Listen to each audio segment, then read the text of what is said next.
far does the 8 o'clock train go? San Francisco is the end of the line. I'll take a one-way ticket. San Francisco is the end of the line.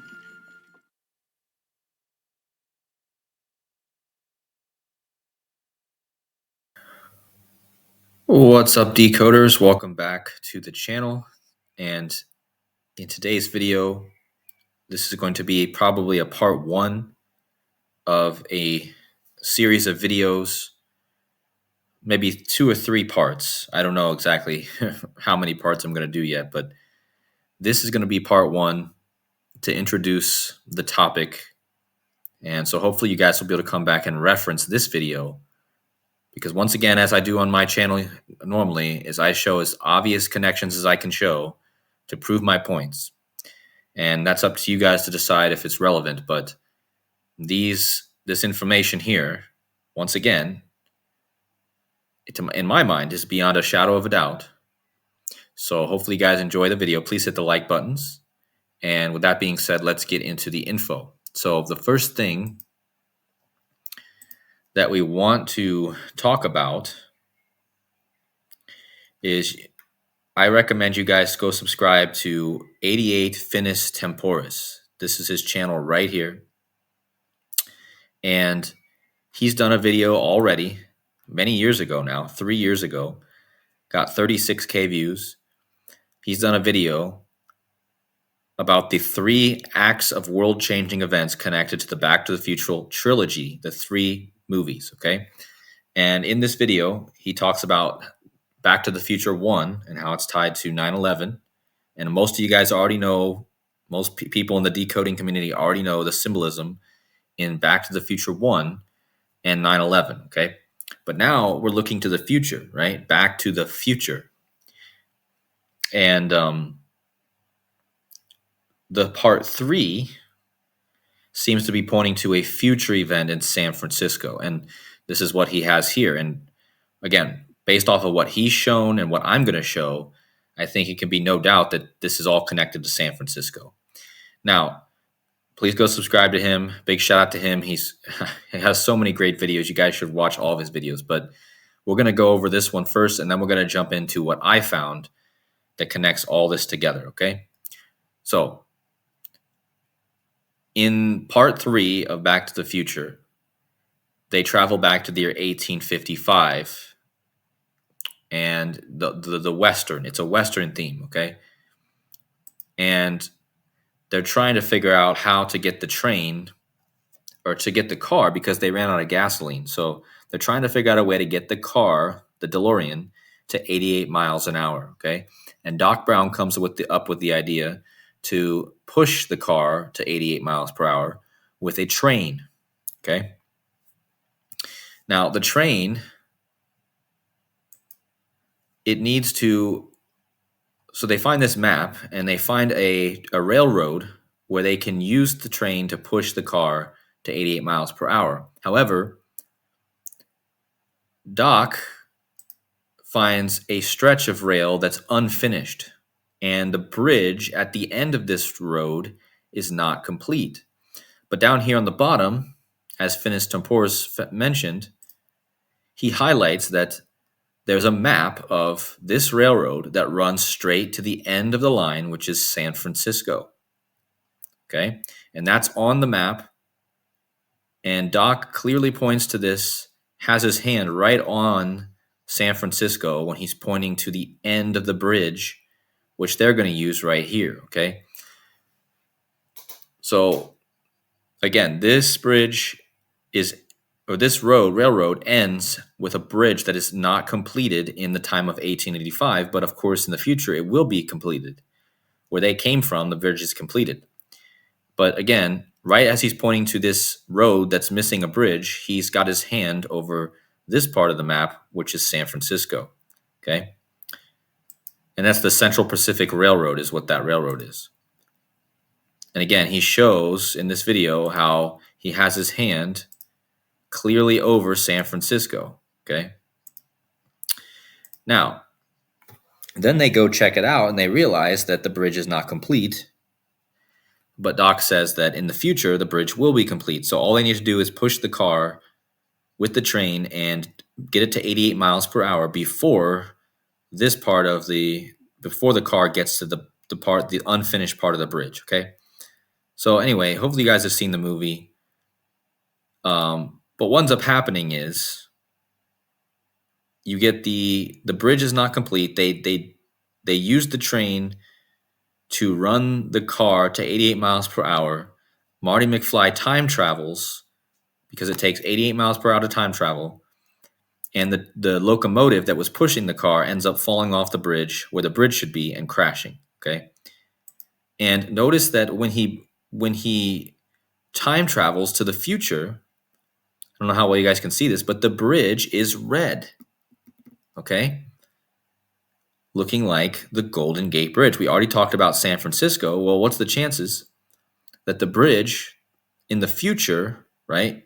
In the past, it was not even finished, but in the future, it is a red bridge. Okay.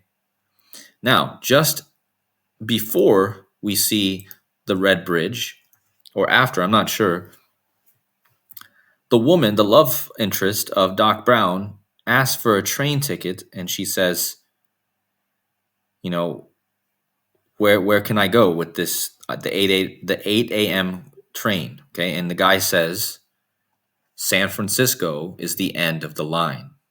Okay, San Francisco is the end of the line. See if I can find that part where he says that.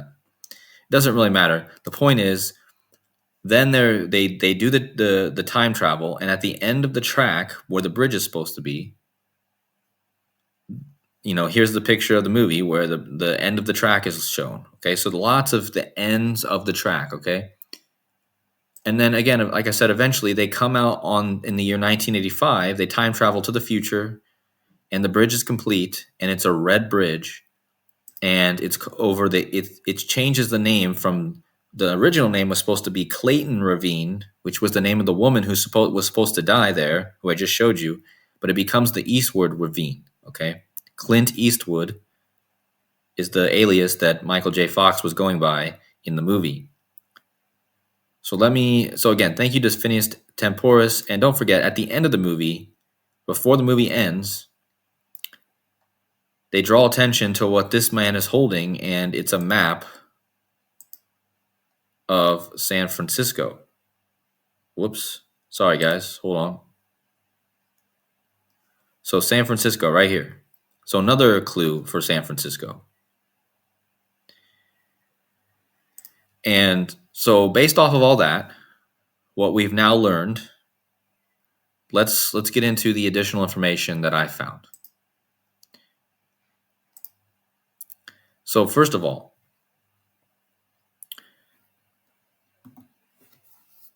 on June 4th this year, let me just bring up the video. On June 4th this year, Gibson, the guitar company, released a trailer featuring all the people from the movie, including Doc Brown, Christopher Lloyd, saying that they need our help in finding a lost guitar that Marty McFly played in the first movie. Okay? So here's all of them talking about the lost guitar. We need your help to find this missing guitar.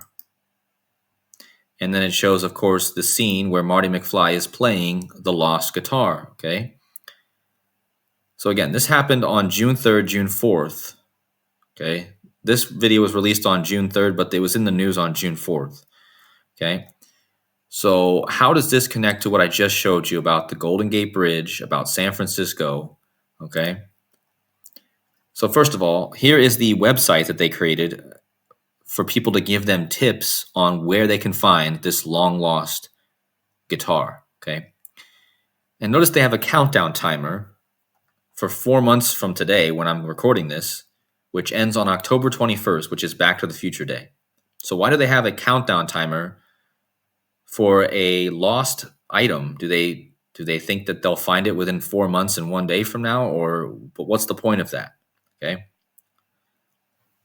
But anyway, it says you can submit a tip to stay updated about finding, if you or someone you know has any information that can help us find the missing Cherry Red Gibson ES 345 electric guitar from Back to the Future. Okay. So again, let's really focus on what is this all about. Remember, this is just this month, guys, that this was released. Okay. First of all, this is the Schlabberknocker. This is all you need to know as to how this is connected to the Golden Gate Bridge. Okay. So because I'm a guitar player, I immediately caught on to this riddle. Okay. Immediately, because I'm a guitar player. So I know what the bridge is, how it's connected to a guitar. Okay. First of all, just the gematria fact. This isn't the gematria is not even so important here. But look at the gematria of a Gibson ES. This is the model of the guitar, a Gibson ES. That equals Golden Gate in 2 out of the 4 ciphers. Okay, of course, the Golden Gate Bridge in San Francisco. Now look at the colors of the guitar, guys. Gold and red. What is the colors of the San Francisco 49ers? Gold and red. Now, this guitar is a very special version of the Gibson ES. It's the Gibson ES 345, okay? And what is unique about the Gibson ES 345? Well, it typically features gold hardware, while the original ES 335 has nickel or chrome. That's the key, guys. This model, the one that's lost, the one that Marty plays, is specifically the 345, which features one distinct difference, which is the gold hardware. You see it right here, the gold hardware. Now, what in the world is this piece right here on a guitar called? And in fact, what is the name of this piece that's gold right here? You see this right here. What is the name of this? Well, this is called a guitar bridge. Okay, this is what ties the strings. This is where the strings go through and hold the strings to bind the strings to the neck. Okay, and then you see this contraption right here. This is a what they call a whammy, I guess. In guitar they call it a tremolo. But look how it's gold, guys, and you see how the strings go up from the bridge, this piece, and they go up. And they're connected through here, the next bridge, okay? So this is literally an example of the Golden Gate Bridge. I'm telling you, that's what this is. The gold hardware on the red guitar, the Golden Gate Bridge, which is red, okay? And this is the guitar bridge, okay? The gold guitar bridge and the Golden Gate Bridge, okay? And, the gematria also points to it. Okay, this is the biggest difference between this model and the ES 335 is that it's got gold hardware. Okay, and it's called the bridge. So this is so obvious. Now, when was this story in the news about this lost guitar? When is all this going down? Well, I told you it happened. The CNN article for this was posted on June 4th this year. Guys, that is the birthday of the San Francisco 49ers. And how old did they turn on the day of this article by CNN about the guitar? They turned 81 years old, guys. Lost to the future, which is what they call this, this is the one number that this equals the Golden Gate Bridge in, okay? Lost to the future equals 81, like Golden Gate Bridge in the same cipher. And this is the 81st year since the San Francisco 49ers, who have the same colors as the guitar, were founded. Do you guys understand how improbable that is? This is the one number that the title of this page shares with the bridge, 81. In fact, Golden Gate Bridge equals 81 in 2 ciphers. Okay, so this is no coincidence. Okay. Now, the other clue that's laying right in this is the color, well, the model of the guitar. So the gold color is called the ES 345. Now, this is a number that I've shown before is clearly connected to the Golden Gate Bridge. I've shown this before on my channel. The 340, as soon as I saw the 345, I immediately thought of the Golden Gate Bridge. And that was before I knew all the other connections, okay? But look at this. This is the model 345. Now, the actual Golden Gate Bridge has a measurements to the water from on the land is 345 meters on each side. You see this, guys? 345 meters on each side to these poles, to these towers, okay? The twin towers. 345 on each side. Okay? So what is that? What? And look at what the Golden Gate Bridge equals, 345. And this is a measurement that's clearly in the measurement of the bridge. 345 meters to each from on the land to each tower, okay? And again, based off of what I already showed you in these two slides, and then adding this on top of it, that the number 345 is literally plastered in the center of this dialing code, and it's the name of the guitar, and the Golden Gate Bridge equals 345, and the 345 is part of the measurements of the bridge, it's undeniable. Now, I want you guys to understand how this phone number for this tip line is set up, okay? Look at how it's set up. You have basically the center digits of this number are the numbers 345, like the bridge, okay? The middle or bridge between the two numbers on either side. So the 345 I just talked about, it's the number connected with the Golden Gate Bridge, but the center number is the bridge, the 345. But on either side of that, there's two numbers that stand out. And what is those numbers? 1855 and 1955. Now, this is done clearly to encode the 2 years, 1855 and 1955, 100 years apart. What happened in 1855? The gold rush ended. Okay, the last year of the supposed gold rush, which is where the 49ers who play in San Francisco or Santa Clara get their name from the 49ers, the gold rush, that ended in 1855. And the movie where he plays this guitar happens in 1955. He plays this guitar on November 12th, 1955. And the number that they're giving to find this guitar encodes the end of the gold rush in 1855 and the year of the actual movie that's taking place, 1955. Do you guys see how perfect that is? The middle number is the 345, which is the number of the Golden Gate Bridge.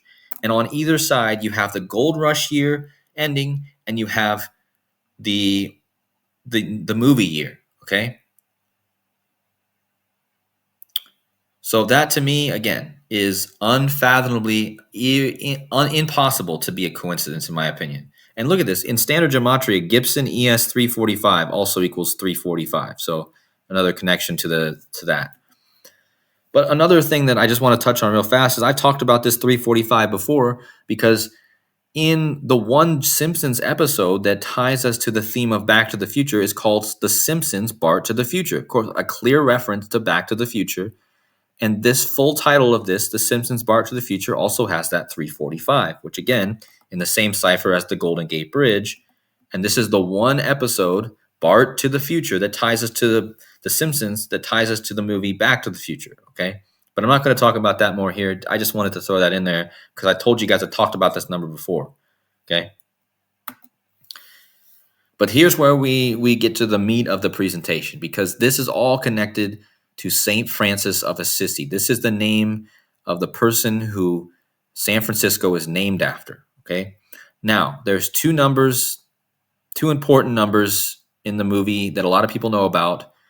It's the 10-4, which is the time of the lightning strike on the clock tower, which sends Marty back to his present time. And it's the number 88 because it takes 88 miles per hour. So the numbers 10, 4, and 88. Okay, how is this all so perfect? Okay, so first of all, San Francisco was named after St. Francis of Assisi, which equals 10:04, which is the time of the clock strike right here. This is the same night that Marty plays the guitar, the lightning strikes, November 12th, 1955.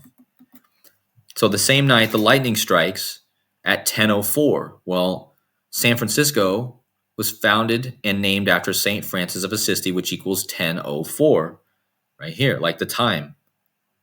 Now, St. Francis of Assisi's feast day is October 4th, which can be written 10:04, and that's the day leaving 88 days in the year.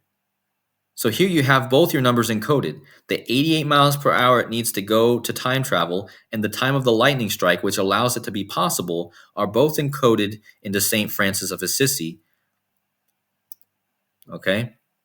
And on the DeLorean, on the back on the license plate, it says out of time. And out of time equals 104 in basic simple gematria, which is another variation of the date October 4th, 10-4. Message received. Okay? Out of time, 10. And notice it has California right on top of it. California, out of time. It's clear as day. Okay? Now, this is where it gets crazy, guys. The woman who gets told that San Francisco is the end of the line, her name is Clara Clayton. And this is the catch, guys. Clara. Well, Clara is the name of one of the first followers of St. Francis of Assisi, where San Francisco gets its name, but it's Claire, otherwise known as Clara, however you say that, of Assisi. You guys see how perfect this is? Clara gets told that San Francisco is the end of the line, where, as in Francis of Assisi, was connected to Clara of Assisi, right? And near San Francisco is a city named Santa Clara, named after Clara of Assisi, okay? So, based off of what I showed you here, how the lightning strike connects to the St. Francis of Assisi and all these numbers here, what are the chances that in the third movie, San Francisco is the end of the line, is told to a woman named Clara, which is Clara of Assisi, okay? And it connects us back to San Francisco area because Santa Clara is near San Francisco. Now, where do the 49ers play, guys? They play in Santa Clara, right here. So literally, again, points us back to the 49ers. Again, I told you that this guitar find came out. And look at this. Since the year 1988, the 49ers have been headquartered in Santa Clara.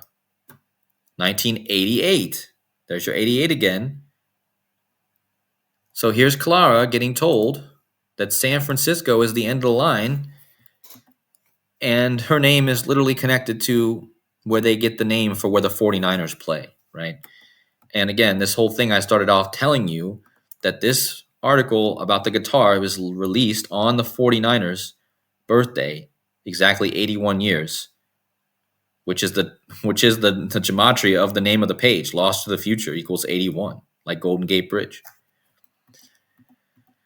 So this is so undeniable, guys. Clara Clayton, clear reference to Clare of Assisi and St. Francis of Assisi. Notice that Clare of Assisi died on August 11th. 8 times 11 is 88. So there you go with the 88 again. Now, going back to the 10:04, the time of the lightning strike, if you go from the actress who plays Clara, she's born February 8th, 1953, right?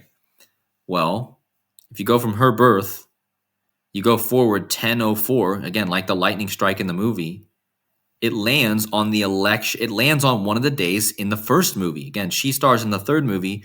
The actress whose birth, she was born 10:04 days before the election on November 11th or November 8th. Again, 11 times 8 is 88. There you go again with the 88 connection. 1955. This is just 4 days before Marty time travels with the lightning strike on November 12th, 1955. So if you go from her birth to this date, it's the election of Red Thomas. It's the election. It tells you right here on the Wikipedia page, the Hill Valley 1955 election takes place on November 8th, if you look it up. Now, in the real timeline, in the 1985 election, it's a guy named Goldie. So here's your key, guys. Goldie is the the mayor-elect in 1985, which is the present time in the movie. And in the past, Red Thomas is the mayor-elect. So what's this give us again? Red and gold. Well, what's red and gold? The San Francisco 49ers. And look at the gematria, guys. She gets told end of the line is San Francisco. End of the line equals Goldie Wilson equals Lost to the Future, which again is the name of this thing they just put out called Lost to the Future. So that equals 63, like Goldie Wilson, like end of the line. And look at this. Golden Gate equals Santa Clara. Remember, she connects to Santa Clara, which the 49ers play.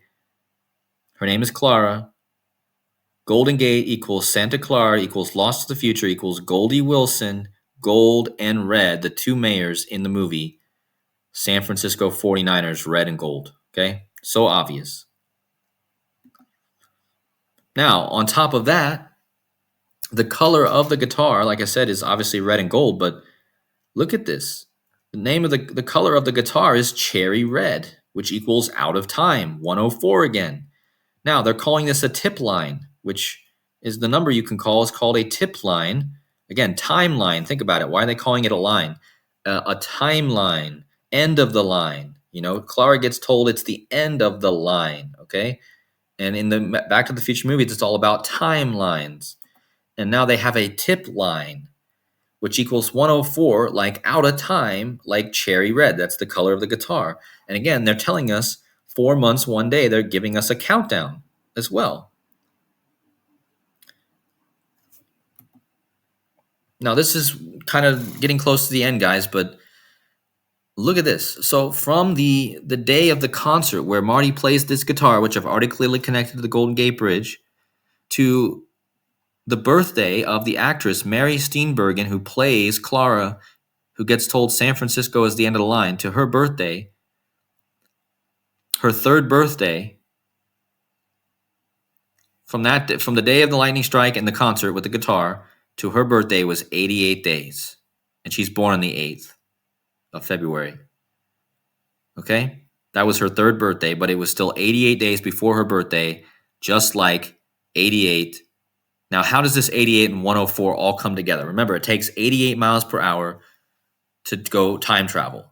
And the clock was struck to help them time travel at 10:04, which brings us back to the date October 4th, which can be written 104. Out of time equals 104. Now, on the out of time license plate, it says California, which equals 88. Now, in mathematics, 104 can actually be connected to the number 88. In the base 12 system, if you take our normal 10 number system, which is decimal system, and you convert the number 104 to a base 12 system, which has 12 characters, in the base 12 system, if you translate it, 104 and do it in the decimal system is 88 in the base 12 system. Can you believe it, guys? So the 104 actually can be converted to an 88 in base 12. And out of time equals 104 and California equals 88. 104 can translate to 88. Look at the date, February 8th, which is her birthday. If you type that out, it equals 104 in the same cipher. Now, the Golden Gate Bridge, again, which I've already connected, when that bridge was founded, it was founded on 5/27/1937. That adds up to 88, guys. This is all perfect. California 88, the bridge founded on 88 numerology. 104 is out of time. That translates to 88 in base 8. From the concert with the guitar to the birthday of the lady who gets told, end of the line, it's 88 days. The clock strikes at 10:04, and then they go 88 miles an hour. Oh, and also don't forget October 4th, which is the day of St. Francis of Assisi. That's the 88 days left in the year, October 4th. Okay, so it all connects back to the 88 and the 104 in this movie. And it's all perfect, okay? And, again, big shout out to Finis Temporis. This is still his video. He circled at the time when they're deciding what to do with their time travel and pointing to the map of the bridges. Marty McFly looks at the map and says, "But in this time, Doc, there is no bridge." And then right on the clock behind us, they're flashing the 10:04, guys. St. Francis of Assisi's feast day. Right there, 10:04. And 10:04 is message received. The message is received that there's no bridge, guys. That's the message. As soon as he says there's no bridge, you get the clock at 10:04. Message received. Okay? 88 miles per hour. 104 translates to 88 in base 12. I mean, just how perfect. Now, just to bring all this together one last time. The actress who gets told San Francisco is the end of the line, she's born on February 8th.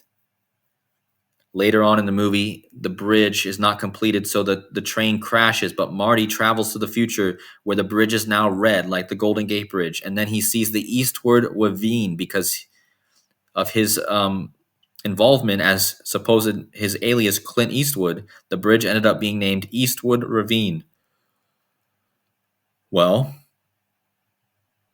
look at the gematria of all these things. I started out talking about 81, but look at this. February 8th equals 81. Again, this woman's birthday, like Golden Gate Bridge, like Lost to the Future, which is the new ad about the guitar, like Eastwood Ravine. And this is what you see after he travels from the past to the future again. You see the name Eastwood Ravine, and you see how all this fits. Whether you do it with the gematria, the symbolism, the colors, the characters, it all fits, guys. It all fits. And just one more number to really bring up here is this 63. I showed you a few slides back. Is actually super important. You're getting a lot of 63s. End of the line equals 63. Goldie Wilson, Lost to the Future, all of them equals 63. But again, Eastwood Ravine, End of the Line, Lost to the Future, all equals 63. And again, all these things tie together. And again, why is this call connected to Clint Eastwood? Where is the birthday? Where's the birthplace of Clint Eastwood? It's San Francisco. Okay? So it all points to San Francisco. And there's no way you can ever tell me anything different. You guys can decide if you think it's relevant. But in my opinion, there's no doubting it. Okay? So this is part one. The most mind-blowing information is still to come in probably part two tomorrow. But this is a good overview of everything that ties all these events together. And our current time is even pointing to this with the release of this new initiative to find this guitar that's been lost, which is clearly a reference, as I showed, to the Golden Gate Bridge. Okay? The guitar has a bridge that is gold, guys. And it's red and gold, like the 49ers of San Francisco. All right, so take care out there, guys. Thank you for watching. Please hit the like buttons on the way out. And again, stay tuned for the next one, which is going to be even. If you like this one, guys, wait till you see the next one. So that being said, take care, everyone. We'll see you guys very soon in the next video.